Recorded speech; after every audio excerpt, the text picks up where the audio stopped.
3, 2, 1.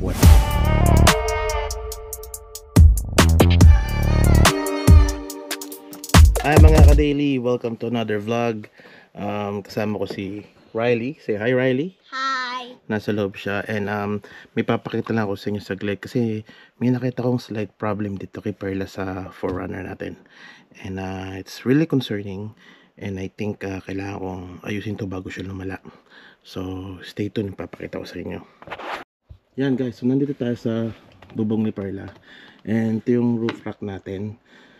This was purchased back in just during the pandemic I think. And sa Amazon lang siya, like $200 lang yata. So ngayon, hindi siya maganda kasi alam mo naman ang weather sa Canada, nagra-rush na siya. So napansin ko kahapon, nakita ko yung bubong niya, ayan o.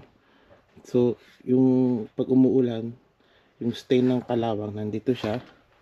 Kita nyo naman doon. Ayan. So yan yung kanya. And hindi siya basta-basta nakaalis, no? And ang problema dyan, syempre, baka, alam mo na, maging source pa ng kalawang. So, ito ko sa inyo itong kanya. Yan.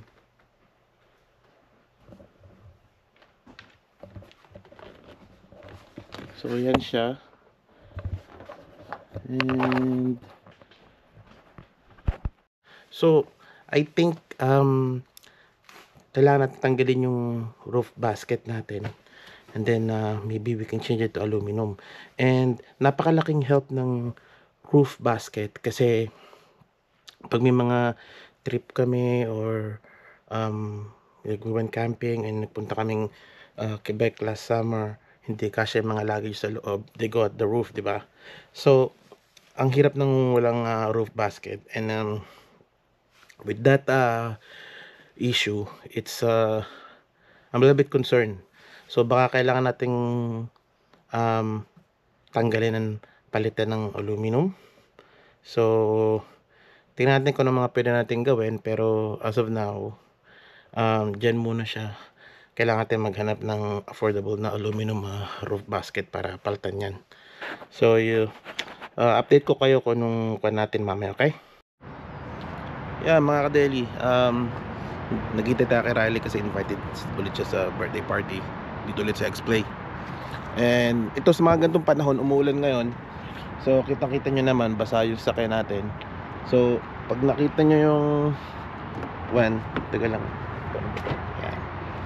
Pag nakita nyo yung stain talaga, yung ko bago kaka-bad trip kita nyo yung mga pinagmumula ng kalawang and then tutulo siya, pupunta siya dyan sa bubong. So kailangan talagang matanggal natin, pero hindi siya ganong, syempre pag tanggal natin may mga wiring pa to kasi meron tayong floodlight sa taas. So yan siya. Kaka-bad trip naman to guys. So no choice tayo, kailangan natin palitan to this summer. Agapan na natin habang maaga pa. So pag tinignan natin siya dyan, ayan, kitang-kita.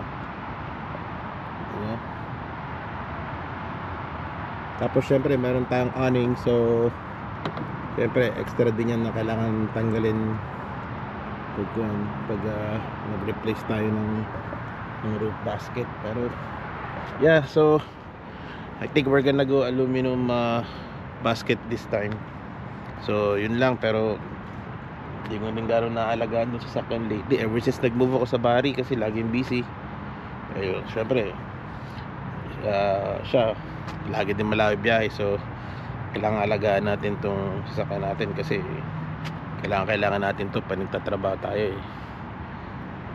yan yung mga dirt na kailangan matanggal, kailangan mabuff yan.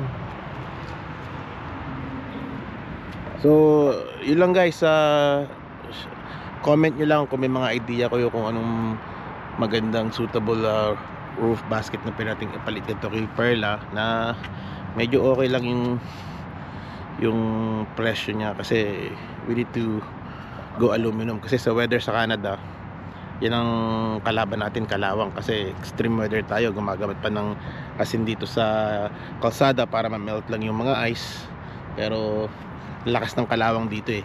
Kaya yun lang. Help me out, kung may mga links kayo dyan or idea, share nyo lang sa comment para alam natin kung paano dapat gawin natin dito, kung maayos pa natin to or tanggalin na natin tuluyan. So yun lang mga ka-daily. Next time ulit, and I'll see you guys on my next vlog. Okay?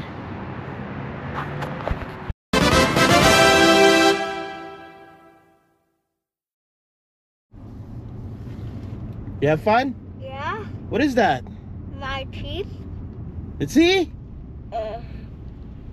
What is it? Vampire teeth. Oh my god, hindi ka nabungi. So Riley's back. Okay, say bye, Riley.